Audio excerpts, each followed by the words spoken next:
Bueno, esta charla surge de una inquietud de tratar de conocer a lo largo de la historia cómo ha ido evolucionando el concepto de enfermedad y cómo dentro de esa transformación de ese concepto de enfermedad pudiéramos identificar la enfermedad en algunos personajes interesantes de la historia. Y aquí he escogido algunos músicos y algunos personajes como Napoleón y Van Gogh para que veamos en ellos cómo se expresó la enfermedad y cómo se miró en su respectiva época. Inicialmente vamos a hablar un poquito o a recordar algunos conceptos de enfermedad a través del tiempo. Y si yo me remoto a las épocas más antiguas, la enfermedad se le atribuía en muchos momentos a los demonios o a espíritus malignos que ingresaban al cuerpo y posiblemente un dios que castigaba posiblemente con el desarrollo de una enfermedad. Y diríamos que de acuerdo a esto y dentro de la interpretación que el hombre le quiso dar a la enfermedad, se recurrió a la filosofía. Y más que tratar de esclarecer un diagnóstico determinado y tener algún tipo de fundamento teórico o práctico de lo que era la enfermedad, lo que perseguían era que la persona mejorara. Con la evolución misma de la práctica médica y del conocimiento, se le empezó a dar importancia a la observación y a la observación del paciente y de los fenómenos que ocurrían alrededor de él. Y diríamos, aunque en esa época no se podía hablar de método inductivo o de método deductivo, había un método inductivo donde a partir de lo particular o a partir de la práctica, entonces se identificaban los síntomas y las posibles consecuencias que pudiera tener esto en el paciente. Gracias a los antropólogos, a los paleontólogos, etcétera, se ha logrado reconstruir a través del tiempo de que la enfermedad existía desde tiempos inmemoriales. Y gracias a esos descubrimientos en momias, en algunos restos arqueológicos, se ha podido definir que en ellos habían lesiones como traumas, fracturas de hueso, personas que posiblemente sufrieron síntomas de fiebre, diarrea, signos como la hematuria, hemorragias y pestes. Si nos vamos un poquito a hacer alguna recopilación del conocimiento de la enfermedad a través del tiempo, el tracoma, esta enfermedad de las escleras a nivel oftalmológico, se ha encontrado especímenes de 10.000 años de antigüedad que al parecer tuvieron este tipo de lesiones oftalmológicas. De la tuberculosis se ha descrito que desde hace por lo menos 9.000 años se podía encontrar en pulmones vigencias de la enfermedad. La rabia se ha descrito desde el año 2300 antes de Cristo, y así lo mismo con la viruela, la lepra, la malaria, el cólera. Desde la antigüedad y en diferentes épocas se tienen descripciones de estas enfermedades. Y quiero, como para ser como más puntual en estos aspectos de la antigüedad, compartir con ustedes algunas descripciones y algunos métodos de tratamiento que existieron en estas épocas. Y aquí en el papiro de Evers encontramos tres formas de tratamiento: uno para la diarrea, otro para lo que pudieran ser los parásitos y para el tratamiento de la migraña. En el caso de la diarrea, miren lo que nos describe el papiro de Evers, lo que se hacía. Se cogía una calabaza fresca, pan fresco, aceite, miel, agua, cera. Esto se cocinaba y se comía durante 4 días. Era pues una forma para controlar la diarrea. Para los parásitos se utilizaba la raíz de granado, agua, y se ponía esto a reposar al rocío. Al cabo de un día se filtraba y se bebía. Esto para el manejo de los parásitos. Y para la migraña había una forma muy simpática de manejar la migraña. Se cogía siluro frito del cráneo en aceite y se le untaba en la cabeza a la persona. Pero también tenemos descripciones como esta en el papiro de Edwin Smith, de un paciente con una herida en el cráneo. Y decía lo siguiente el papiro: si examinas a un hombre de una herida de corte en su cabeza, llegando al hueso, cuyo cráneo está roto, entonces observarás su herida y encontrarás que esa rotura que está en su cráneo es profunda y se deprime bajo tus dedos. La hinchazón que está sobre ella es prominente, sangra por sus narices y por sus oídos, y sufre rigidez en su cuello. Además, no es capaz de mirar a sus hombros ni a su pecho. Entonces dirás en relación a él que sufre una herida de corte en su cabeza, llegando al hueso, cuyo cráneo está roto y sufre rigidez en su cuello, un mal que no se puede tratar.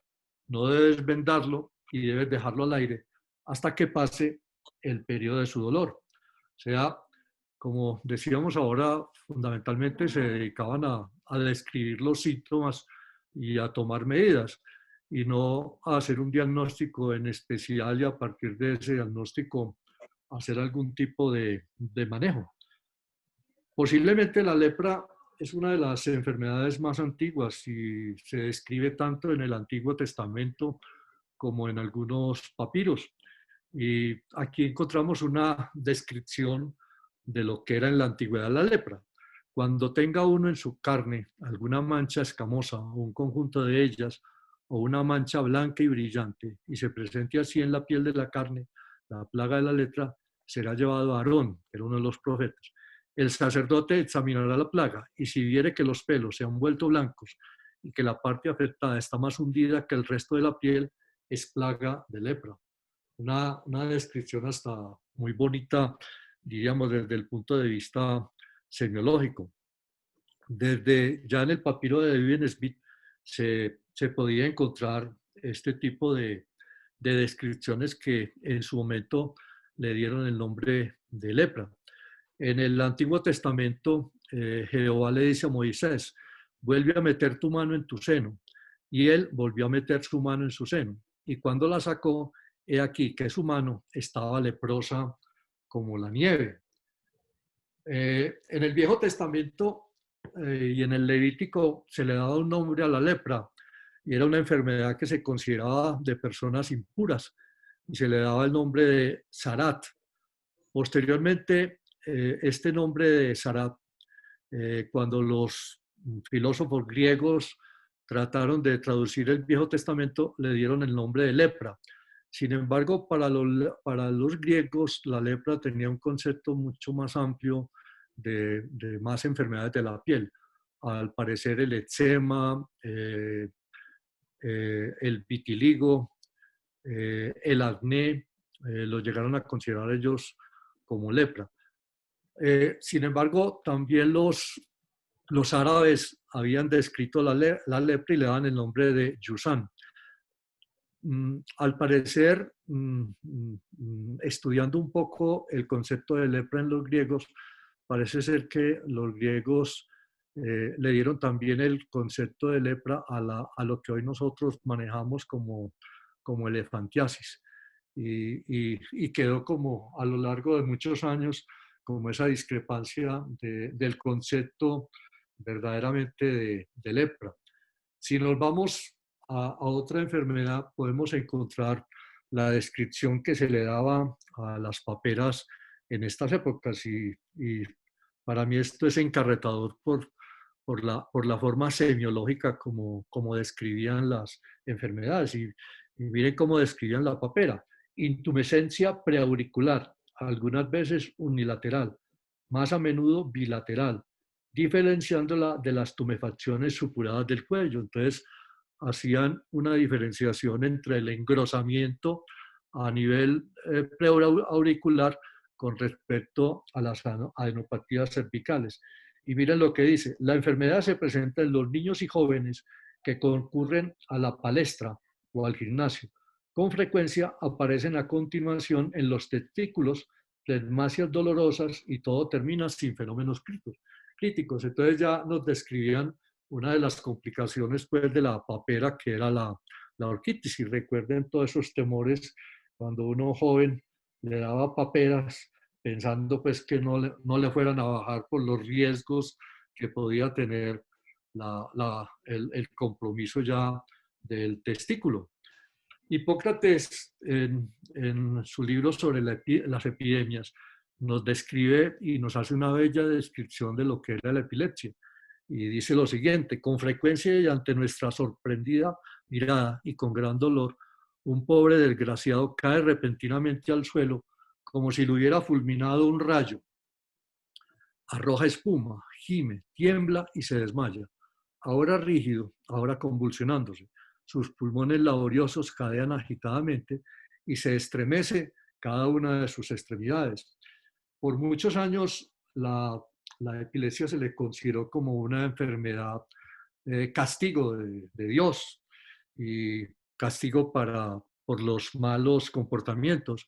Y es Hipócrates el que empieza a especular que posiblemente la epilepsia era un problema a nivel cerebral. Y finalmente, dentro de estas descripciones, miren esta descripción que Broussais en 1832 encuentra sobre el cólera. Dice: los labios azules, la cara enfermiza, los ojos hundidos, el estómago sumido, los brazos contraídos y arrugados como si estuvieran en el fuego. Estos son los signos de una enfermedad grave, la cual, invocada como una maldición por los sacerdotes, humilla y asesina hasta los más bravos. Realmente esta gente, a partir de la observación, logra describir muy claramente síntomas, y yo digo que hoy debiéramos reivindicar esto cuando a ratos hablamos tanto de cómo hemos perdido nosotros el juicio clínico, cómo en aras de la tecnología nos hemos perdido estas descripciones. A raíz de la epilepsia y con esta evolución del concepto de enfermedad, Hipócrates empieza a hablar del papel que puede tener el cerebro y cómo en el cerebro pueden estar el origen de las penas, las amarguras, los llantos, pero también el cerebro, la posibilidad de nosotros razonar, poder ver, oír, distinguir lo feo, lo bello, lo bueno, lo agradable, lo desagradable, pero también cómo a partir del cerebro nosotros nos podemos enloquecer, podemos delirar, podemos tener espasmos y terrores y descripciones de insomnios o de desvaríos, preocupaciones, etcétera. O sea, toda una elucubración sobre el papel del organismo en el comportamiento humano y en el origen de la enfermedad. Como estamos haciendo aquí como un repasito de cómo va evolucionando el concepto de enfermedad, yo creo que necesariamente uno tiene que recurrir a este loco de Paracelso y a lo que fueron sus 5 teorías sobre el origen de la enfermedad. Recuerden que con Paracelso inicia mucho la teoría de los alquimistas, del papel de los astros, y él le da gran importancia a la esfera austral y dice cómo es el momento histórico del nacimiento el que va a determinar las enfermedades. Y recuerden, si en algún momento han hecho alguna especulación sobre el horóscopo, cómo cada signo del horóscopo está determinando en algún momento los comportamientos humanos, está determinando, ¿por qué no?, algunas enfermedades. Una segunda parte de la teoría de Paracelso tenía que ver con lo que era el medio ambiente, que ya de por sí lo había descrito Hipócrates cuando él decía cómo los cambios de clima, los sitios donde vivía la gente podían dar origen a la enfermedad. Una tercera parte de la teoría de Paracelso tenía que ver que ya eran características individuales, era el comportamiento individual, era lo que lo que tenía la persona, lo que podía dar el origen de la enfermedad. Y como no podía despojarse de los conceptos filosóficos, teológicos de la época, él en ciertos momentos le dio también valor a la esfera espiritual y decía que algunas de las enfermedades tenían su origen allí. Y como en todo, cuando no se encontraba explicación, entonces llegaban a la concepción de un Dios como origen de la enfermedad. Y así vamos viendo cómo a través del tiempo y a la luz de los conocimientos que adquiere el hombre va cambiando el concepto de enfermedad y llegamos ya a lo que Claude Bernard nos dice, donde ya con todo lo que va empezando a darse como desarrollo científico, entonces Claude Bernard nos habla de cómo hay funcionamientos normales que en algún momento se pueden perturbar y anular esa normalidad que tiene el organismo y va a dar origen en ciertos momentos a la enfermedad. Claude Bernard entonces diría yo, nos articula los conceptos de terapéutica ya con los hallazgos patológicos y con lo que eran los primeros conocimientos sobre el funcionamiento del cuerpo humano. Y llegamos a la modernidad donde ya hablamos de un proceso biológico donde hay diferentes reacciones del organismo. Algunas de ellas son reacciones anormales o excesivas que van a provocar la adaptación del cuerpo y van a generar fenómenos anormales o patológicos y que los síntomas van a corresponder a las funciones de esos órganos lesionados. Yo diría que este es un paseíto que quería dar muy rápido sobre cómo fue evolucionando el concepto de enfermedad para que ahora miremos algunos de estos enfermos famosos por cuáles fueron sus comportamientos o sus características. Pero como estamos en época de pandemia, quería, antes de ver estos enfermos famosos, algunas epidemias y pestes y muertos que hubo dentro de esas epidemias. Y en Grecia, en el año 430 a.C., tuvimos una peste bubónica que cobró la vida de uno de los filósofos y políticos de la época, que fue Pericles. En el año 81 murió el emperador romano Tito en una epidemia que hubo en Roma. En la llamada peste de Agrigento murió un famoso médico, Empédocles. En la peste antonina del siglo II después de Cristo en Roma, cobró la vida de un emperador, el emperador Marco Aurelio. En los años 589 a 590, que fue la peste justiniana, murió el Papa Pelagio II. Y uno de los grandes referentes filosóficos que todavía recurrimos a él, en el año 1831 murió en Alemania dentro de una epidemia de cólera que hubo en Alemania o en Europa en general, en el año de 1829 a 1832, el famoso Hegel. O sea que las pestes siempre nos han traído muertos interesantes. Vamos a empezar este paseo por muertos famosos con el emperador Constantino o San Constantino, ya que la semana pasada la Monita nos hablaba de muchas de las iglesias de los imperios bizantinos, ortodoxos.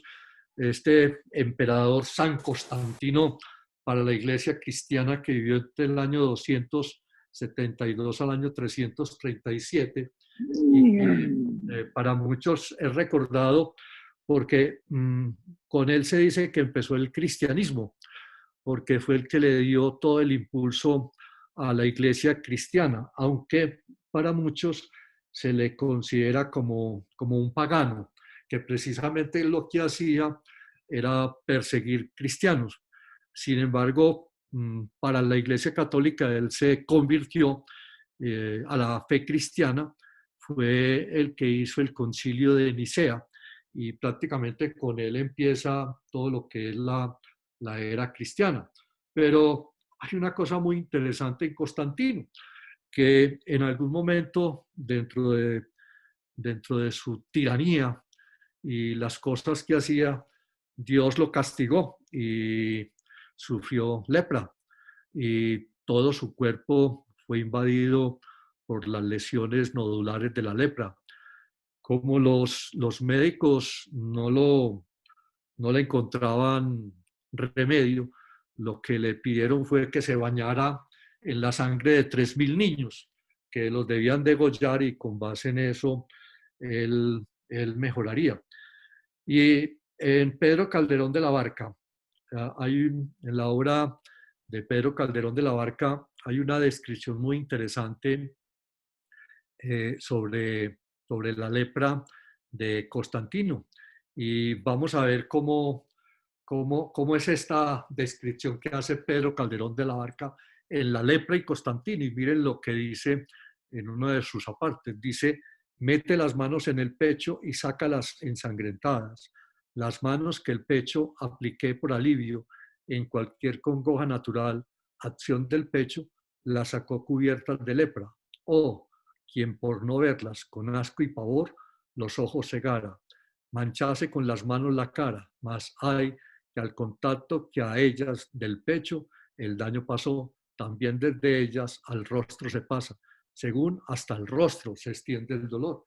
Nos hace pues Calderón de la Barca toda una descripción de lo que fue la lepra en Constantino. Vamos a ver otro personaje muy reconocido en la historia por su nombre, Iván, uno de los zares de Rusia, y llamado por muchos Iván el Terrible, que vivió entre el año 1531 a 1584. ¿Cómo han descrito en la historia a Iván el Terrible? Describen que él era una persona que permanentemente sufría ataques de ira. Y dentro de estos ataques de ira, decían que le salía espuma por la boca, que se pegaba golpes en la cabeza contra las paredes, se arrancaba el cabello y que una vez le pasaba como ese ataque de cólera, él se quedaba, como lo vemos aquí en esta pintura, se quedaba con la mirada fija, absorta en lo que tenía alrededor. Si tratamos de mirar la historia médica de Iván el Terrible, nos encontramos esto, una persona que sufría accesos de ira, una persona que tenía cambios emocionales, una persona muy religiosa. Para muchos se le llegó a considerar como un místico. Y haciendo esta revisión, muchos describen que esto correspondería bien sea a una epilepsia o a una epilepsia del lóbulo temporal o a una personalidad del lóbulo temporal. Los psiquiatras que han tratado de analizar esto, pues dicen que con base en el misticismo que él manejaba, lo que eran sus experiencias religiosas, eh, sus, sus estados en muchos momentos de tristeza, sus cambios de personalidad, más que una epilepsia, podía llegar a considerarse que más bien todo podía corresponder a unos cambios de estados de ánimo. Y la descripción que nos hacen de él como desde el punto de vista corporal nos dicen que era una persona de complexión lívida, que estaba muy inclinado a ser una persona hidropésica, con edema de los miembros inferiores, con un abdomen abultado. Era una persona que era muy insegura en su andar, lo que hacía pensar a algunos de que podía tener alguna enfermedad o en las piernas o que fruto de su hidropesía fuera una persona muy inactiva. En sus últimos años de vida tuvo muchas dificultades para dormir, sufría de insomnio, lo atacaban y tenía crisis de terror, sufría de alucinaciones. Esto ha hecho pensar a muchos que dado la vida disipada,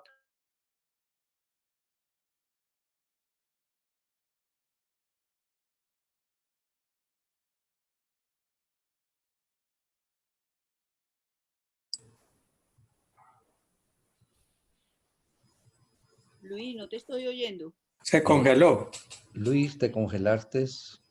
Tenemos un momentico de tener problemas de conexión. Hola, Luis. Iba muy bien. Oh, estaba perfecto la conexión. Bueno, esperemos un momentico. Vamos, mientras aparece, saludamos a los que no habíamos tenido la oportunidad de saludar. Listo. Oscar León, ¿cómo estás, hombre? ¿Qué hay? César, ¿cómo estás? Humberto Bien, Callafa. Carlos José. Qué bueno, hombre. Ya por aquí escondiditos en la finca. Qué Todo muy rico. bien, afortunadamente. Qué bueno, mijito. Bueno, salió.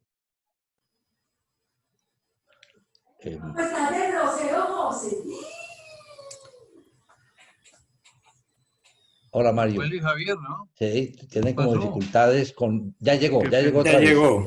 Luis, ¿cómo te va? ¿Ya pudiste resolver Listo. la conexión? Ya, sí, sí, sí. Listo, Sí, sí, hermanito. problemas Adelante. de conexión. Ya se descongeló. Ya me descongelé. Listo, hermano. Listo. Bueno.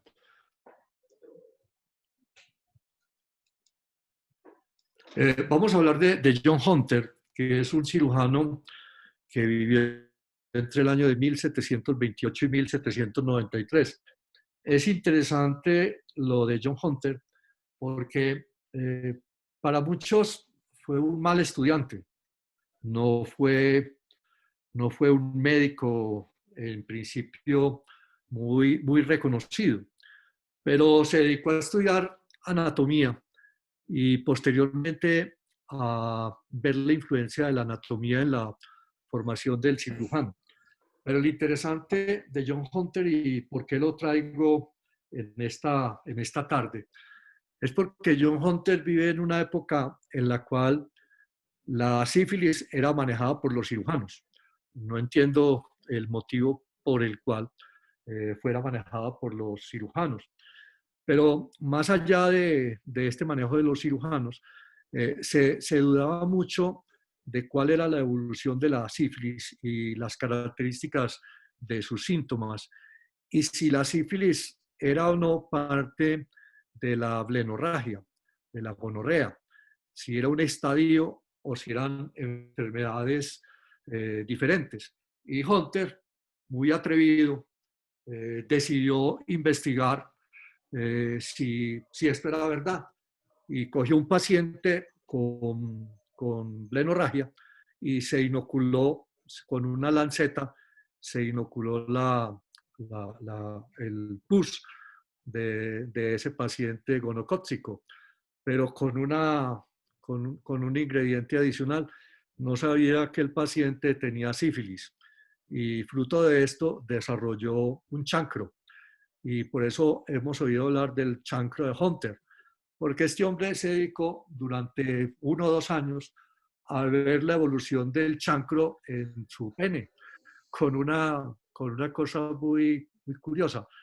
Cuando él se hizo esta inoculación con el pus gonocócico, estaba a punto de casarse y fruto de la aparición del chancro, durante 3 años suspendió su tratamiento y no solamente se dedicó a observar cómo era la evolución del chancro y la respuesta a los diferentes tratamientos, sino que se hizo el tratamiento y ninguno respondía, y al cabo de 3 años pensó que ya estaba curado y se casó.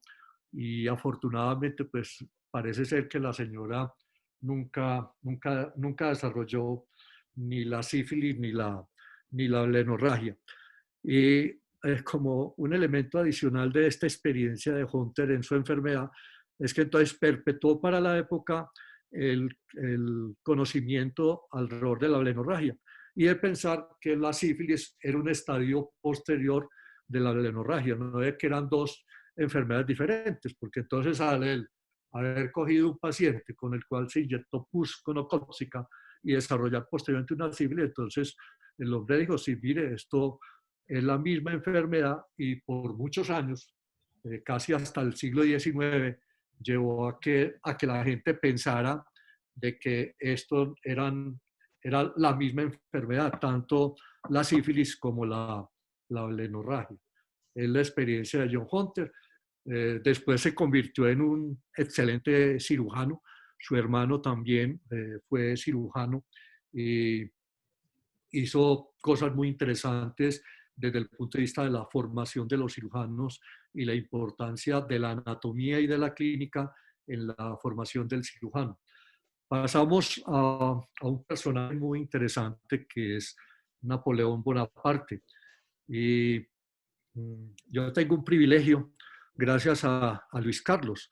La persona, ahora vamos a ver la autopsia de Napoleón, y la persona que le hizo la autopsia, Anatomarch, que es un médico francés, anatomista, fue su médico personal en los últimos años, hizo unos dibujos anatómicos que yo tengo en la facultad gracias a una donación de Luis Carlos Cadi.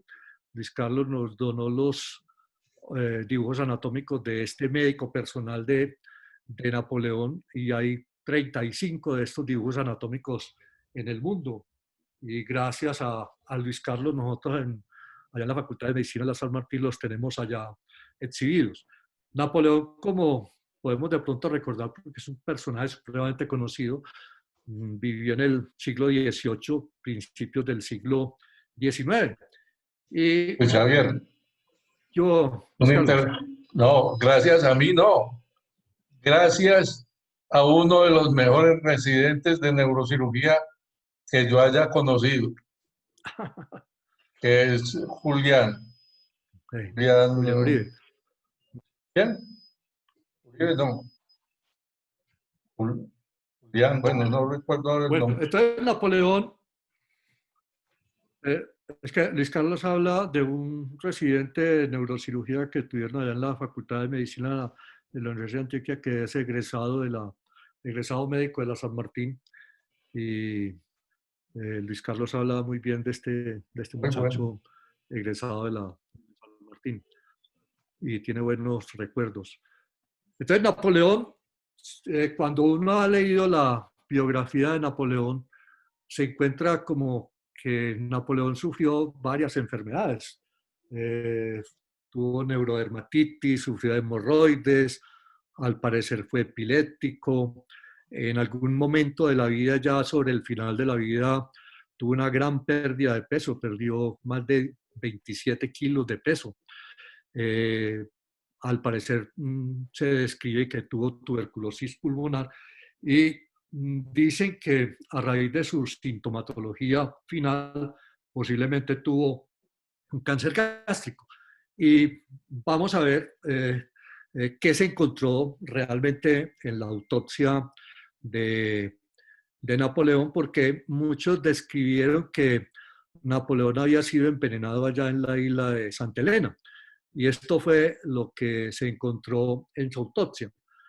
Era una persona de 1,68 que tenía, según la persona que hizo la descripción, y recuerden que para esta época todavía no había el acompañamiento de las piezas microscópicas, todavía el microscopio no se utilizaba. Virchow es posterior a la época de Napoleón y a Virchow diríamos que le debemos la anatomía patológica.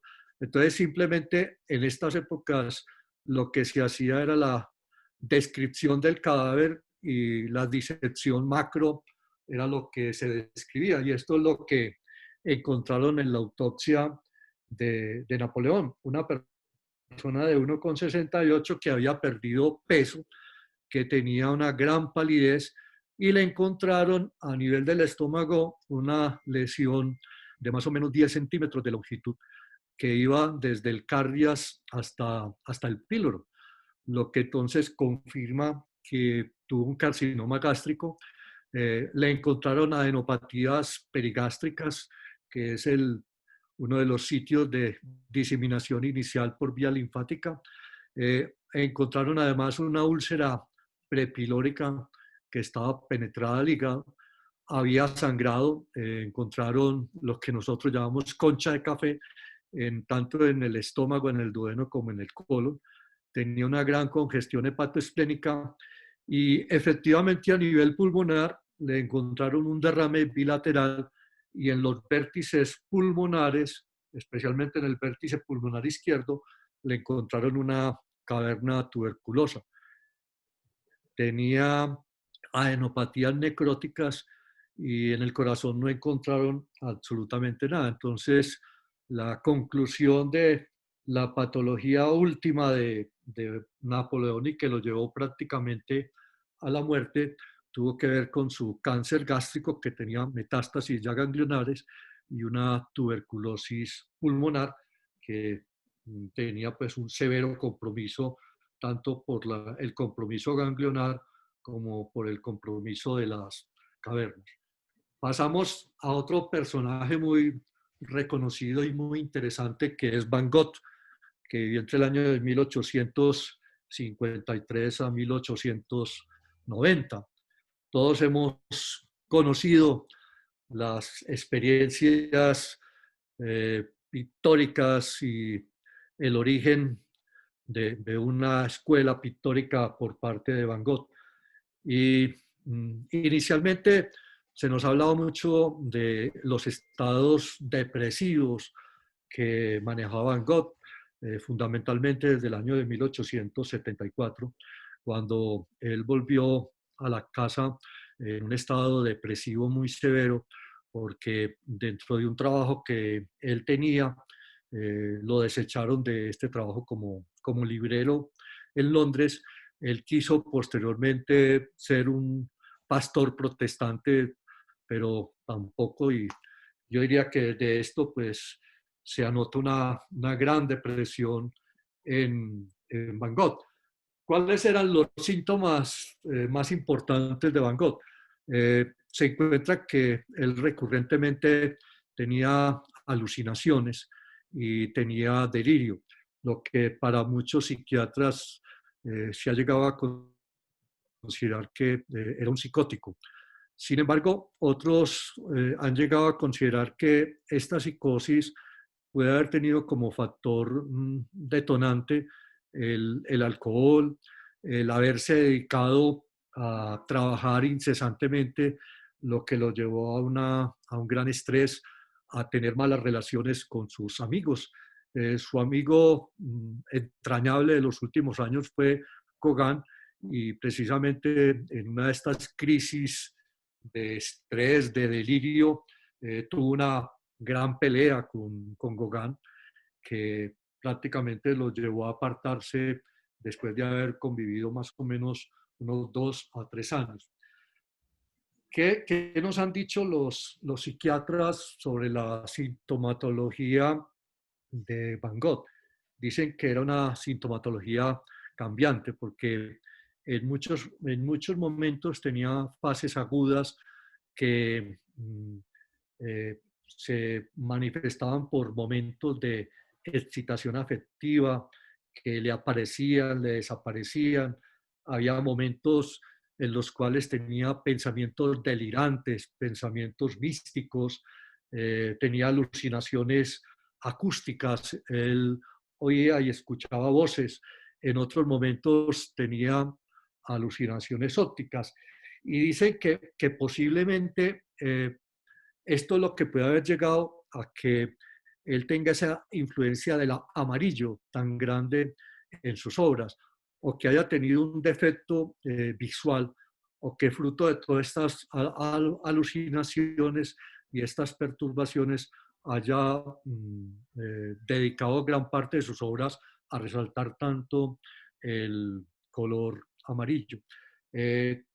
tenía muchas perturbaciones del sueño y había momentos en que tenía el fenómeno contrario y era un tipo muy feliz y combinaba esto, fases de felicidad y entusiasmo, con los periodos psicóticos. Si fuéramos a hacer una síntesis del cuadro clínico de Van Gogh, entonces diríamos que es una persona que tuvo episodios de locura, episodios de alucinaciones, de visiones, pero era una persona con incapacidad para interpretar la realidad, lo que ha llevado a algunos psiquiatras a pensar que esto pudo haber estado relacionado con episodios de esquizofrenia o con episodios de desorden bipolar en una fase de depresión. Otros consideran que posiblemente todo este cuadro clínico puede haber sido secundario a sífilis dentro de la vida disipada que él tenía y que pudiera pues explicar esto. Aparte del estrés y la vida de consumo de alcohol. ¿Cuál es el diagnóstico final que pudiéramos resaltar en Van Gogh? Unos lo consideran ya en este caso de una epilepsia del lóbulo temporal. Se cree que él consumía muchas hierbas y consumía digital y que pudiera haber tenido una intoxicación por digital o de abuso de ajenjo y de alcanfor y que esto pudiera haber desencadenado como todo ese cuadro clínico. Hablan de una enfermedad maníaco-depresiva y en los años más recientes sí hay unos estudios de unos médicos chilenos que dicen que hasta dónde el cuadro clínico de Van Gogh se pudiera clasificar dentro de una porfiria intermitente, pero no hay como mucha evidencia que permita llegar a este diagnóstico. Vamos a terminar recurriendo a algunos enfermos a partir de la música, de algunos músicos que no solamente nos dejaron su gran legado para la historia en la música, sino cómo ellos sufrieron enfermedades. Y vamos a empezar con Bach, que vivió entre el año de 1685 al año de 1750. Bach en principio se considera que tenía un defecto de la visión, que era una persona miope y que esa es la razón por la cual en sus pinturas se le observa con los ojos entornados y con el ceño fruncido. Aparte de la miopía, él sufrió unas cataratas y esas cataratas prácticamente fueron para muchos lo que los llevaron a la muerte, porque él en principio empezó utilizando mezclas de bálsamo del Perú con agua caliente, que se los aplicaba en los ojos y utilizaba sangre de paloma, azúcar y hacían sangrías. Sin embargo, posteriormente fue sometido a cirugía de cataratas por uno de los grandes cirujanos de la época, pero desafortunadamente se le complicó. Y adicionalmente, aparte de las cataratas, Bach tenía diabetes. Parece ser que con la catarata y fue el episodio desencadenante de la muerte, que haya tenido una hemorragia cerebral, una sepsis a partir de la infección que él tuvo con la catarata. Como la muerte prácticamente se desencadena con la cirugía de cataratas, hay una descripción muy interesante sobre lo que es el periodo final de Bach, lo que lo llevó prácticamente a la muerte. Él empezó con un dolor ocular, con muchas dificultades para la percepción de la luz, lo que lleva a algunos a pensar que aparte de la hemorragia y de la infección, él desarrolló un glaucoma como causa de todo el episodio final que lo acompañó en los últimos meses, que pudo también combinarse adicionalmente con la diabetes, y haber sufrido una nefritis intersticial que le haya tenido también como complicación una corioretinitis y que todo esto eh, lo haya llevado a la muerte y a provocarle que prácticamente abandonara la música. En los últimos momentos de la vida estuvo ante las dificultades que tenía para la visión, se dedicó a trabajar en la capilla de Leipzig, pero llegó un momento en que para él era imposible y abandonó esto y prácticamente eh, terminó en la muerte. A él se le hizo autopsia y vamos a ver qué le encontraron en la autopsia, que es interesante la autopsia desde el punto de vista de que estamos hablando de un músico. Y dice, los apartes más interesantes de la autopsia, dice que el cráneo era muy fuerte, que tenía una frente muy amplia, con unas clavelas fuertes, unas órbitas bajas, que dice que excedía su altura, que prácticamente le llegaba hasta la mandíbula y que tenía una mandíbula inferior muy prominente. Pero lo interesante de la autopsia de Bach es lo que le encontraron en el hueso temporal. Y dice que en el hueso temporal tenía un gran desarrollo del hueso temporal, que la ventana redonda tenía un tamaño superior al normal, medía 2,5 milímetros de diámetro, cuando lo normal es 1,5. Tenía la mastoides, era una mastoides muy gruesa, muy firme, y tenía una gran prominencia del borde petróseo de la mastoides. Eh, Algo pues muy llamativo en él, en esta descripción del cráneo. Vamos a ver ahora en otro de los músicos que también en la autopsia le encuentran algunos hallazgos en el cráneo. Y finalmente en Bach le encuentran que había un gran desarrollo del ganglio coclear y de los centros sensoriales corticales, donde diríamos todo esto tiene que ver con ese gran desarrollo musical de Bach. Vamos a pasar a otro muy reconocido en la historia de la música y para muchos uno de los más grandes con Bach y con Beethoven, que es Mozart, que vivió entre el año de 1756 a 1791. ¿Cómo nos describen a Mozart? Nos lo describen como una persona de baja estatura, una persona que medía 1,52 metros, pero una persona muy hiperactiva, una persona que permanentemente mantenía sus pies en movimiento. Tenía una serie de tics faciales y constantemente estaba hablando.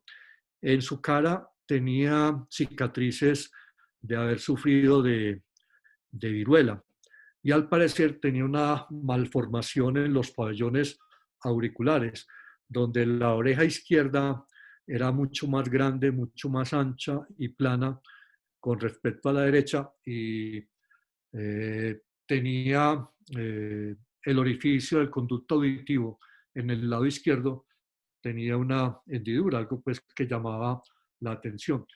La historia médica de Mozart es muy interesante porque era una persona que jugaba mucho con las palabras y su hermana se quejaba mucho de su lenguaje y de sus palabras obscenas. Y se le dice que frecuentemente en su lenguaje se caracterizaba por la coprolalia, por la palilalia y por la ecolalia. Era una persona que repetía la última palabra que le decían, entonces, por decir algo, tiene un juego de palabras, entonces él era palabras, palabras, palabras, o se pegaba de una palabra y repetía esa palabra. Tenía obsesión por los relojes, hacía muchas muecas, siempre tenía que tener algo en las manos y siempre estaba manejando objetos en las manos, no se podía estar quieto. hacía tantas muecas y tantas figuras con su cara que en muchos momentos era difícil escucharlo y estar en él con conversaciones. Tenía una manía, que era coger las servilletas y metérselas en la nariz cuando, cuando, estaba, cuando estaba comiendo. Gustaban mucho los juegos de la época, le gustaba mucho jugar barajas y jugar billar, y dicen que era feliz apostando y perdía permanentemente plata. En la historia ya clínica de Mozart, ¿qué se encuentra? Primero, que en sus primeros años de vida, prácticamente desde los 6 años, tuvo episodios frecuentes de faringoamigdalitis. Producto de esto, desarrolló, al parecer, fiebre reumática. Hizo, diríamos, como todo el cuadro clínico de la fiebre reumática. Desarrolló nódulos hiperémicos, nódulos en las piernas, en los codos, y en algún momento un episodio de fiebre reumática le duró más de una semana. En otra ocasión tuvo una recaída de esto con dolores articulares y durante más de 10 años tuvo serias manifestaciones de artritis en las rodillas y en los tobillos. En algún momento de su vida sufrió una fiebre tifoidea y los síntomas fueron especialmente fiebre, pérdida de peso, tenía diferentes características del pulso y tuvo inflamación de la mucosa de la boca. Cuando tenía 16 años, al parecer, tuvo un episodio de hepatitis. O sea, podemos ver que en los primeros años de vida fue una persona muy enfermiza, porque no solamente tuvo fiebre reumática, fiebre tifoidea, sino que también tuvo un episodio de hepatitis. En el año de 1777 hubo una epidemia de viruela en Europa y él sufrió esta epidemia de viruela. Desde los 28 años empezó a presentar serios dolores en la región lumbar. A los 35 años, ya en la etapa final de su vida, empezó a presentar un cuadro de fiebre, de sudoración, edema generalizado, vómitos, se le distendió el abdomen. En esta pintura, momentos antes de su muerte, vemos aparentemente la distensión de su abdomen y falleció el 5 de diciembre. Este episodio con el cual muere él en diciembre de 1791 tuvo características y manifestaciones desde el mes de noviembre, o sea que prácticamente durante unos 15 días estuvo manifestando fiebre, temperatura alta, dolor de cabeza, un sarpullido generalizado, dolor e inflamación en los brazos, y todo le molestaba. Él tenía un canario y le molestaba hasta el canto del canario con el cual él siempre disfrutaba. En medio de este episodio empezó a presentar vómito, diarrea, era incapaz de moverse, lo tenían que sentar, y ya en la noche, madrugada del 4 a 5 de diciembre, presentó episodios de fiebre, de delirios, y murió. En ese momento le hicieron el diagnóstico de fiebre miliar severa, un concepto que diríamos como muy vago aparentemente para nosotros, pero miremos lo que le describen a él, fundamentalmente ya haciendo la recopilación y un análisis de toda la historia. Entonces, en primer lugar, se habla de que tuvo una fiebre reumática, todo el cuadro clínico en un principio de él habla de ese compromiso de la fiebre reumática. Tuvo una hepatitis Entonces diríamos que en este sentido también hubo en algo de él de compromiso hepático al desarrollar edemas y aparentemente un cuadro de distensión abdominal. Se cree que haya desarrollado un cuadro de insuficiencia cardíaca congestiva. No se cree que haya hecho en una insuficiencia hepática porque en estos momentos finales de la muerte, pues en ningún momento tuvo ictericia. Pero sí hubo algo de compromiso renal. Y hoy un hecho muy llamativo para algunos historiadores que han descrito a partir de algunas cartas que encontraron en años recientes donde él le expresaba a su esposa de que se estaba comiendo una carne de cerdo muy rica. Y algunos han especulado diciendo que posiblemente haya sufrido una triquinosis, que expliquen algunos de los síntomas de fiebre y de dolores en las extremidades que tuvo, aparte pues del edema. Y como conclusión final de la muerte, entonces diríamos que se pudiera hablar de que desarrolló una falla cardíaca y una neumonía. Hay unos médicos chilenos de la Universidad de Chile que se han dedicado mucho a estudiar enfermedades en los músicos y han estado especulando sobre todos estos posibles diagnósticos, hasta ya decir que por las manías, por sus muecas, por los gestos que hacía, que pudiera haber desarrollado también un síndrome de la Tourette, como uno de los cuadros que aparentemente no estaban descritos, pero sí vemos que tenía un cuadro muy florido que ha llevado a algunos a pensar que pudo haber tenido una inmunodeficiencia secundaria para que se explicara toda esta situación clínica que presentó a lo largo de su vida. Otro de estos personajes famosos que quería compartirles a ustedes su historia de enfermedad es Beethoven. Beethoven tiene una característica y es su ambiente familiar. Su padre, al parecer, era alcohólico, su madre era tuberculosa, tuvo un hermano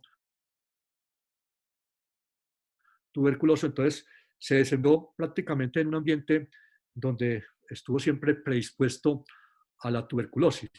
Pero claramente Beethoven desde muy niño mostró un carácter enfermizo. Tuvo viruela, se considera que en algún momento sufrió crisis asmática y algunos han asociado que cuadros febriles que él tuvo pueden haber estado asociados a una fiebre tifoidea. Entre 1790 a 1791 tuvo un cuadro digestivo que pudiera hacer pensar posteriormente que haya tenido una enfermedad inflamatoria del colon, tipo una enfermedad de Crohn, porque tuvo episodios de diarrea sanguinolenta, acompañados de dolor abdominal tipo cólico, con cefalea, con fiebre, que él no le daba mucha importancia porque él decía que la diarrea y el dolor se le quitaba siempre que tomaba licor y que se embriagaba y que con eso se le curaba la diarrea y el dolor. A partir de 1790, aparte de su problema de audición que todos siempre hemos escuchado, empezó a usar lentes y prácticamente se le diagnosticó una miopía. Entre 1802 a 1812, a él los cuadros febriles se le agudizaron y tuvo un episodio de panadizo en un dedo que se le hicieron drenar y que le provocó muchas dificultades porque esto dijéramos entre comillas, se le complicó con el defecto auditivo. Entonces llevó a que él prácticamente se volviera una persona emocionalmente muy lábil, diríamos la autoestima le quedó por el suelo y empezó a aislarse de todo el mundo y prácticamente a manejar ideas, a ideas suicidas, que yo diría que prácticamente su compromiso moral y su compromiso con la música fue lo que lo detuvieron en muchos momentos de culminar con esas ideas suicidas. A partir del año de 1820 se le agravaron los problemas articulares, las diarreas, ya tuvo síntomas oculares irritativos que le desencadenaron o le condujeron a una, una iridociclitis. En el año de 1821 tuvo episodios de diarrea, de ictericia, que en su momento se le interpretaron como una hepatitis. Sin embargo, uno piensa que ante el aparente consumo excesivo de alcohol, más que una hepatitis, lo que empezó a desarrollar fue una cirrosis hepática. Ya entre el año de 1825 a 1826, él empieza a desarrollar ascitis, ictericia, edemas en los miembros inferiores. Él prácticamente está postrado. Lo visitan muchos de los médicos que en esa época estaban en Viena. Le hacen diferentes sangrías. Para las ascitis que se hacían excesivas, empezaron a hacerle funciones abdominales, a extraerle líquido acítico. Y en esto, diríamos, llegan las complicaciones y lo que sería la causa de la muerte final en parte de Beethoven. Primero porque desarrolló una fístula acítica y fruto de esa fístula acítica, toda su ropa, su ropa de cama se mantenía húmeda y esto se le infectó y es posible que haya desarrollado también una infección en su líquido acítico. Muchos historiadores han pensado que Beethoven haya desarrollado fruto de las infecciones, de la pérdida de peso que haya desarrollado en las últimas épocas de su vida, haya desarrollado una diabetes. Sobre la sordera, yo creo que ha sido lo que más se ha estudiado a lo largo de los años en Beethoven. Era una sordera a la alta frecuencia, con unos tinitos severos. Tenía mucha dificultad para discriminar y captar los sonidos, lo que para muchos es un indicador de un componente sensorio neuronal. Como lo pongo aquí en esta diapositiva, algunos de los que han estudiado la sordera en Beethoven lo discuten mucho y tal vez especulan sobre cuál puede ser la verdadera causa y algunos hablan de alguna neuritis acústica secundaria a la fiebre tifoidea, otros que haya sido consecuencia de una sífilis congénita, de la hepatitis, o tratando de englobar todo su cuadro gastrointestinal, su reumatismo, el de que todo haya sido más bien el proceso de una enfermedad autoinmune que haya comprometido y haya osificado también el oído y todo lo que es la transmisión del sonido dentro del oído interno y que haya tenido una insuficiencia vascular y haya desarrollado una otoesclerosis. Es como la teoría final de estas personas que han estudiado pues, la sordera. ¿Qué le encuentran en la autopsia a Beethoven? En la autopsia obviamente encuentran gran cantidad de líquido acítico, estaba infectado, tenía un hígado macronodular, un hígado cirrótico y tenía signos de hipertensión portal. Al parecer, tenía signos de una pancreatitis crónica, porque tenía el conducto pancreático mayor, lo tenía dilatado. Tenía colelitiasis en el estómago y en el intestino como cosa muy llamativa, a pesar de todo este episodio que siempre se relató de diarreas sanguinolentas y de dolores cólicos. En los intestinos no le encontraron absolutamente nada. En los riñones lo que describen se puede identificar como una necrosis papilar renal. No, los pulmones, a pesar de todos los antecedentes de tuberculosis, no le encontraron ningún vestigio de tuberculosis. En el cráneo, como hecho muy llamativo, encuentran que los conductos auditivos estaban adelgazados, especialmente el izquierdo, y las arterias estaban obliteradas, estaban esclerosadas, como si fuera una endoarteritis obliterante.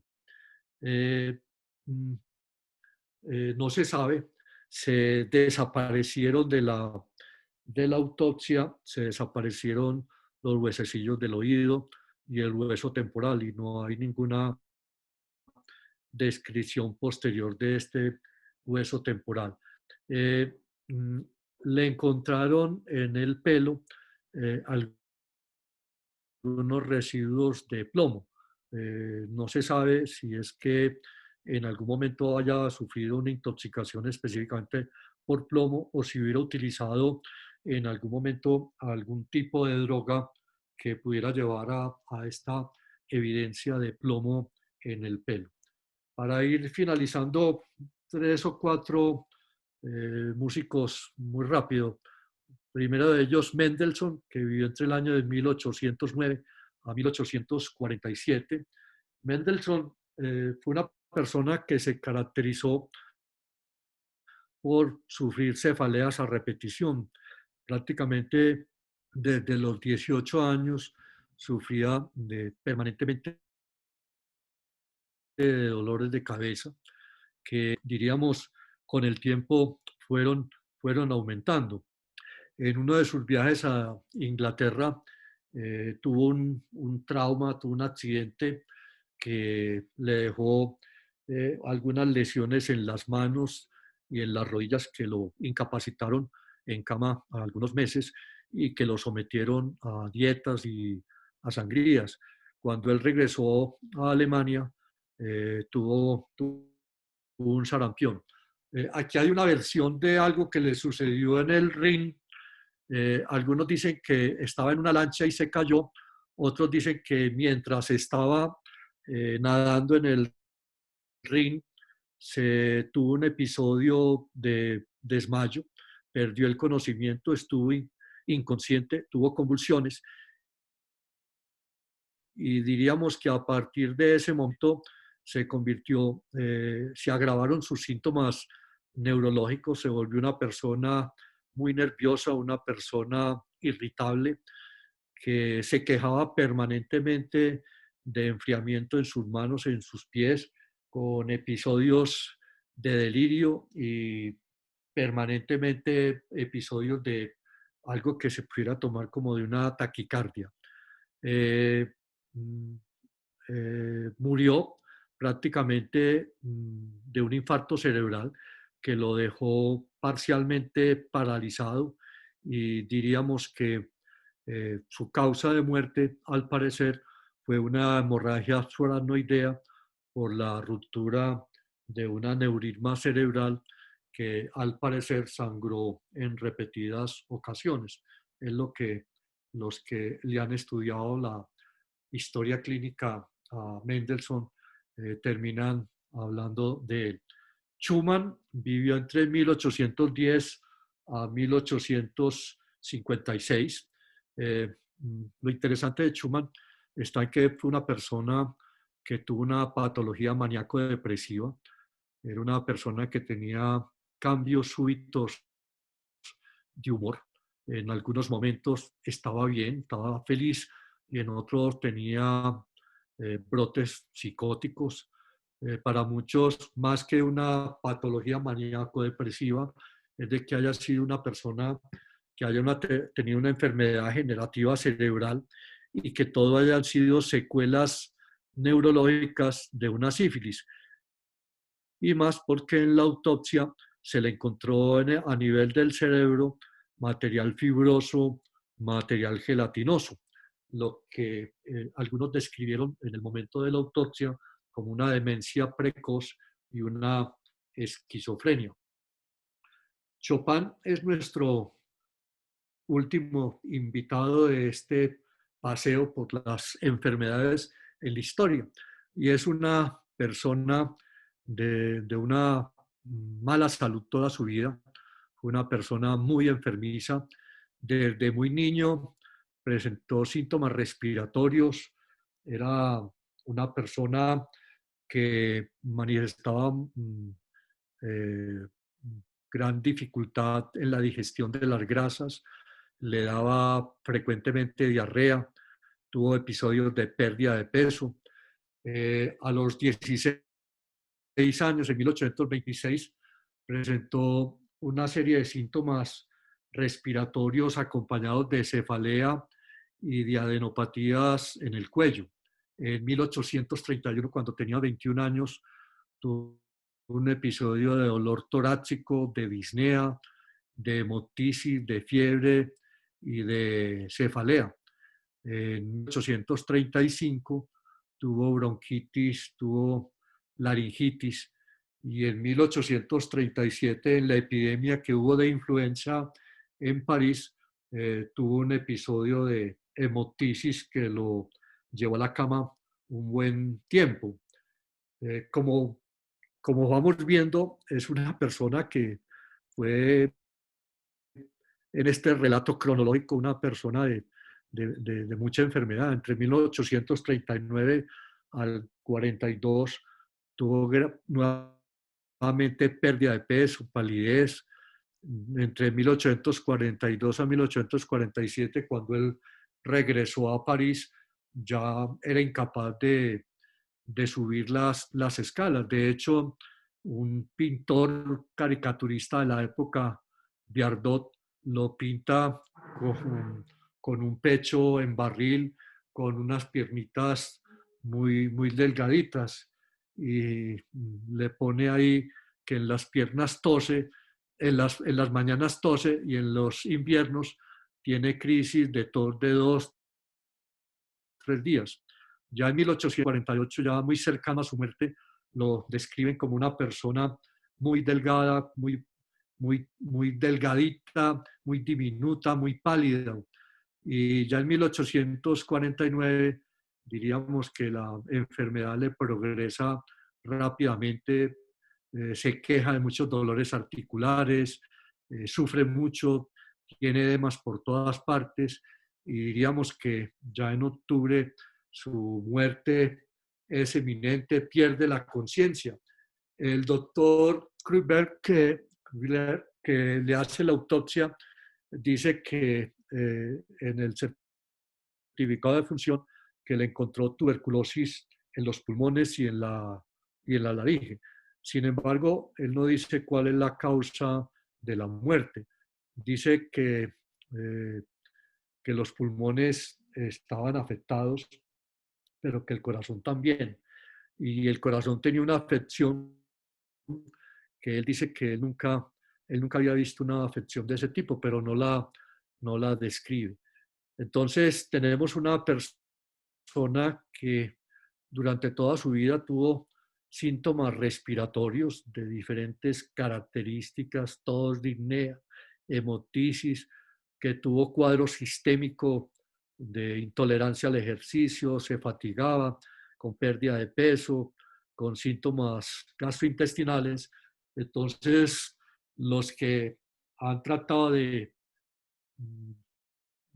retrospectivamente hacer algún diagnóstico dicen que puede haber tenido una forma de fibrosis quística y una deficiencia de alfa-1 antitripsina, como para explicar todo este cuadro clínico que acompañó a Chopin durante toda su vida.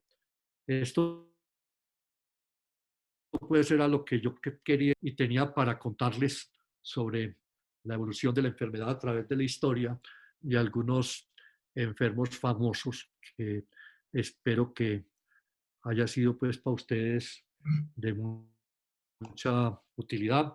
Y nuevamente, muchas gracias por tolerarme y por permitirme compartir con ustedes estas inquietudes que uno maneja por ahí a ratos de apartarse un poquito de lo cotidiano y ponerse a hacer otras cosas diferentes. No sé ya ustedes qué Muy preguntas, qué bacano, muy comentarios bacano. tienen. Espectacular, Oye, muy bacano, como siempre, Luis. Muy bien. Ah, Muy no, bueno, muchas gracias, muy hombre. agradable, muy Gracias. entretenido, bien presentado. Con mucho cariño y de parte hacia Javier, Javier, ¿qué hubo? felicitaciones. Mira, hay No, hombre. muchas cosas para comentar. Eh, Quiero comentar 2 o 3 punticos que me parecen Ánimo, interesantes. ánimo, La lepra, ánimo, bueno. cualquier cosa, como tú lo dijiste muy bien, en la piel era lepra. Y la descripción que hacías de Pedro Calderón de la Barca, meta la mano en el seno, ponga la mano en la cara y la lepra allí aparece. Eso es como es decir, eso indica que había una transmisión muy importante de la lepra a distintas partes del cuerpo, lo cual hace pensar en otra enfermedad distinta a la lepra. Hay algo muy interesante también en Mozart. Yo pienso que no hay una película que le haya hecho más daño a la personalidad de Mozart que Amadeus. La famosa película que todos vimos en 1984, donde lo pintan como un auténtico charlatán, como un muñeco que brincaba y Un payaso. saltaba en distintos escenarios. Eso ha traído hacia nosotros, a nosotros, una imagen de la personalidad de Mozart supremamente deteriorada. Y no hay ningún enfermo más enfermo entre todos los músicos, porque es que yo no sé por qué todos los músicos han tenido una cantidad de enfermedades increíbles, pero Mozart tuvo todas las enfermedades del mundo. Finalmente, no sé si recuerdan que yo que se llamó y me tocó ir un poquito a fondo sobre las enfermedades de muchos de estos compositores. Mozart finalmente parece que murió por una complicación renal, por una enfermedad postestreptóxica y parece que fue de pronto un coma urémico. De todas maneras aparece el misterio del envenenamiento. ¿Recuerdan a Salieri y la sospecha que recayó sobre él? Que parece pues que realmente no había tal, que no había tampoco ninguna motivación para que se envenenara, pero bueno, lo que yo quiero llamar sobre todo la Claro que fue atención Salieri. es hacia esa película, porque definitivamente la personalidad de Mozart. Algo muy interesante también es lo de Beethoven. Beethoven, lo más predominante en sus enfermedades finales fueron esa gran ascitis. Decían que a veces les traían, y la fístula ascitis, traían hasta 20 litros, una punción. Y lo otro que fue motivo de gran estudio durante mucho tiempo y que tiene una historia larga muy interesante es el mechón de cabello que a él le cortaron al momento de morir, porque él pidió que su cuerpo fuera estudiado para evitar que alguien más sufriera tanto como él sufrió en vida de estas cosas. La autoesclerosis es definitivamente un diagnóstico definitivo, muy bien tratado tal vez en una reunión de la Academia de Medicina por el doctor Jairo Bustamante alguna vez. No sé si ustedes lo recuerdan y publicado en la revista Anales de Medicina, si no estoy mal. Y el viaje de ese mechón de cabello que lo tuvieron unos judíos, que creo que pasó por los campos de concentración y logró llegar finalmente hasta ser estudiado después de la Segunda Guerra, y llegar a la conclusión de que Beethoven padeció o tuvo saturnismo, o sea que, y esos cambios a veces como intempestivos de ira y posiblemente saturnismo. ¿Por qué saturnismo? Parece que donde él vivía había un arroyo de donde tomaba el agua que era rico en plomo. Y además, muchas vajillas, llamémoslo vajillas entre comillas, de esas épocas, eran de plomo. Y la gente consumía todo en ese tipo de elementos, lo cual posiblemente tuvo que ver con su intoxicación, que es un estudio científico indiscutible de su saturnismo. Algo que también se explica dentro de los emperadores y los césares romanos. ¿Recuerdan esos locos? Muchos de esos emperadores eran locos y se atribuye también al uso de vajillas de plomo. Eso fue muy importante y acuérdense de donde salió la famosa frase de salud que todavía utilizamos en las reuniones que golpeamos las copas. ¿Por qué? Porque las muertes de ellos eran porque definitivamente todo el mundo quería envenenar a todo el mundo. Entonces, el salud era un salud en que golpeaban las dos copas de plomo para que salpicara el contenido de la copa del otro. Se podía pegar duro en salud. Salud es, cuidado, me estás envenenando. Y él esperaba a que el otro probara primero el vino para él tomarlo. Por eso se dice salud. Bueno, hay muchas cosas para comentar, pero yo pienso que eso es tal vez las dos cositas más importantes o las tres cositas que quería comentar al respecto. Pero es una conferencia maravillosa, Luis Javier. Mil gracias, aprendimos muchísimo. Muy amable, gracias. Un comentario. No sé si alguien más quiere comentar o seguimos con Carlos José. Comentario. Gracias. Primero que todo, Luis Javier, muy buena conferencia. Algunas anotaciones. Ahorita, Antiguamente las tuberías por la cual transportaban el agua Mario. en Roma se hacían de plomo. Eran de plomo y eso persistió hasta muy reciente. Yo diría que más o menos hasta 1800 todavía cambiaban tuberías en alguna parte de París que tenían tuberías que eran hechas en plomo. Otra fuente de plomo en los pintores eran las mismas pinturas que tenían base en plomo y muchos de ellos permanentemente pintaban en ambientes muy cerrados y eso no solamente le adquirían la intoxicación por el plomo, sino también tenían daños oculares retinianos que tenían que ver con el plomo. Bueno, a ver, yo, Javier. pues, Dígame, a ver. Yo no sé a qué horas componían si eran tan enfermos, es increíble. Bien. ¿A qué horas componían esa música tan bonita si eran tan enfermos? Es increíble. Chopin, ¿cómo hizo si todos 39 años enfermo? Es increíble. ¿Qué capacidad tenían? bueno, Mario. Luis Javier, mira, hay otra cosa que corregir. Y es que Mozart no medía 1,52, pues. Yo no sé cuál es el que tú pusiste de 1,52. Sí, Mozart. a Mozart. Mozart, 1,57. 1,60. Él medía 1,63. Pues lo que yo investigué cuando escribí ese librito. Porque el 1,52 pues, es casi enano, ¿no? Pero sí, era muy bajito. 1,57. ¿Desde cuándo se empieza a decir que es enano? O de baja estatura. 1,47.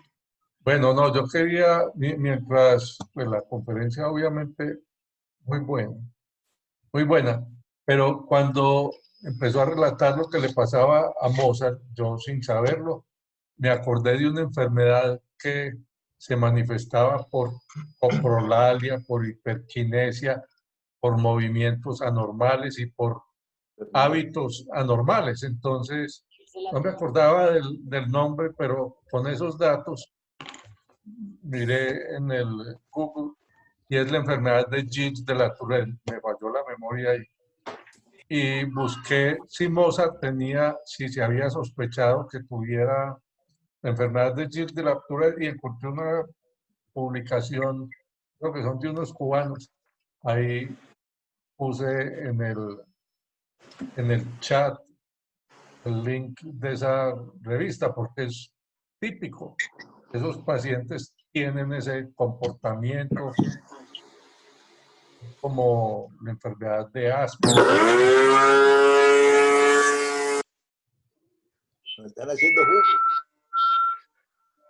Pero sí lo mencionó Luis Javier. Sí, no, claro, lo mencionó. Mientras él iba hablando, yo me fui a buscar y bueno, sí, encontré un artículo relacionado con eso. ¿No?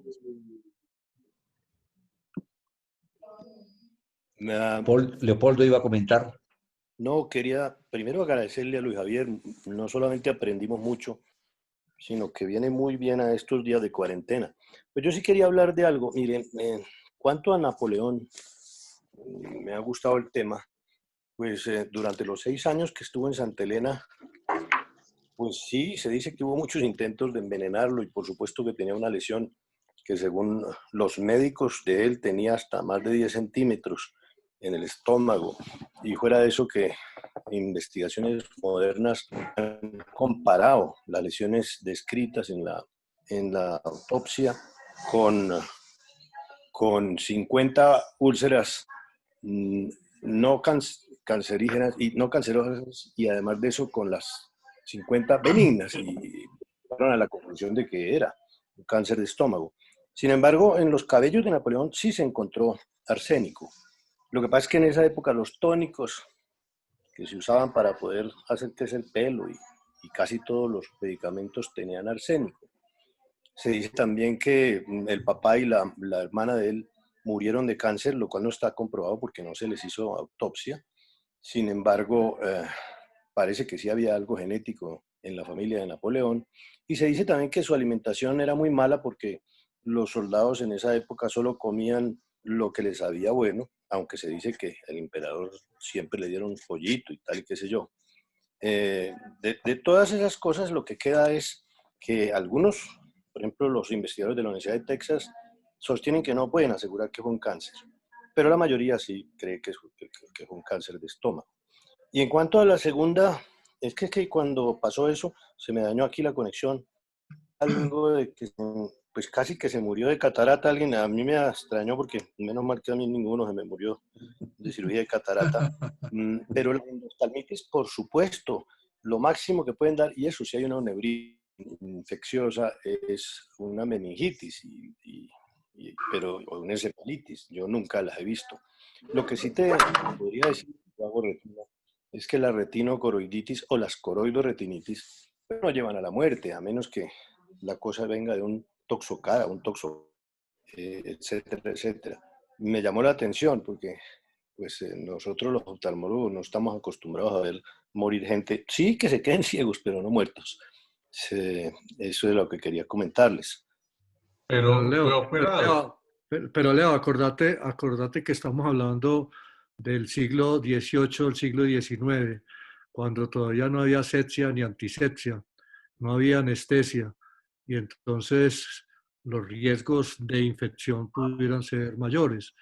Eh, de hecho, a Bach lo operó el mejor cirujano de la época, y prácticamente el tipo estaba tan poco acostumbrado a los fracasos que ante la complicación de Bach, el tipo se perdió y no quiso volver a atender a Bach. Y a partir de ahí fue que se desarrolló toda su sepsis. Sí, yo quería contarte que yo trabajé en un hospital, como ustedes todos, que llamábamos de caridad, el Hospital de la Samaritana, haciendo docencia por la Javeriana. Y recibíamos casos del llano y de muchas partes más, un día recibí un caso cuyas fotografías tengo con una cuchilla de esas de matarife totalmente enterrada que llegaba hasta el cerebro. Y ojos pues que llegaban en una podredumbre que pues ustedes no se pueden imaginar, y sin embargo nunca, jamás vimos un muerto a partir de ahí. Pero por supuesto, eso depende también de la condición del paciente y su estado, es decir, inmunológico y todo lo que tú quieras. Solamente quería decirte que, primero que todo, que te agradezco mucho, aprendí mucho. Pero segundo, que pues ese caso sí nunca lo vi. Y como te digo, todos los que trabajamos en hospitales de caridad, eso vimos de todo, ¿cierto? Ya no existen esos hospitales, creo que por eso la docencia se limita, ¿cierto? Uno siempre decía, si me llegan a pegar una puñalada en la playa con Junín, por favor y me llevan al San Vicente de Paúl y que me atienda un interno y un residente, porque le iba a uno mucho mejor que en cualquier otra parte. Y era que se veía de todo, ¿no? Entonces se acuerdan esas tardes de sangre y de toros, que el Día de la Madre, etcétera, etcétera. Entonces así se veían en el sitio donde yo trabajé en el sur de Bogotá, al lado del San Juan de Dios. Pero interesante es lo de la retinocoroiditis o coroidorretinitis, porque pueden ser cualquiera de las dos. Y por supuesto, ellas sí que menos pueden producir una sepsis, por lo menos lo que yo he visto. No trabajé en pacientes inmunosuprimidos, graves como los del SIDA, que pues ahí puede producirse cualquier cosa. Pero muchas gracias, Luis Javier. Quedamos muy enterados. Es que yo quiero comentar, definitivamente para uno depurar todas estas enfermedades, yo les invito a todos de que ahora miren y lean La causa de la muerte de Mozart, miren La causa de Beethoven. Es difícil porque es que traen tantas enfermedades para cada uno de esos que es imposible llegar como a una conclusión. De todas maneras, yo pienso que la conferencia fue supremamente interesante. Yo personalmente aprendí muchísimo de lo que acaba de presentar Luis Javier. Pero creo que está muy tarde, Carlos José. Es hora de... Mario, Cuéntame. Luis Javier y todos. Oh, fantástico, muchas gracias, Luis Javier. Yo les quiero recordar, recuerdan que hicimos una charlita alrededor de un libro de Orlando Mejía Rivera sobre el médico de Pérgamo, y les conté, porque me interesaba como resaltar su capacidad de investigación y como historiador de la medicina, pero al mismo tiempo esa es una de sus pasiones. Ha escrito varios análisis de historias de enfermos famosos. Ustedes, de pronto yo les había mostrado este libro y creo que vale la pena. Esto es de la editorial de la Universidad Pontificia Bolivariana y de AFIT. Se llama El desorden de Fleming. Está todo alrededor de la serendipia, pero la parte final se la dedica a por lo menos 8 enfermos famosos y dentro de ellos precisamente hace los análisis de 2 de los que hoy Luis Javier nos propuso, de Wolfgang Amadeus Mozart, ampliamente, como lo ha hecho también Mario, y la de Vincent Van Gogh.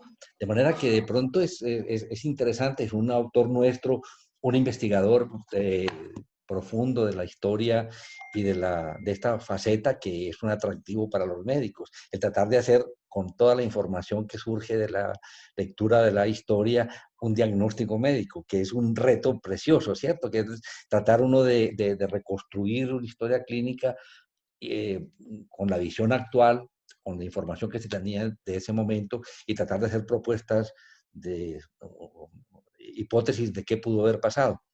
Que esa es una recomendación, Luis, y si quieres, este libro está a tu disposición, si no lo consigues, que creo que es bien bonito. Mario, yo creo que sí está muy lejos, no sé si hay otro comentario. Yo simplemente entonces le quería mostrar como abrebocas lo que yo tengo preparado, pero creo que no alcanzamos a hacerlo, porque mi idea es que de pronto hagamos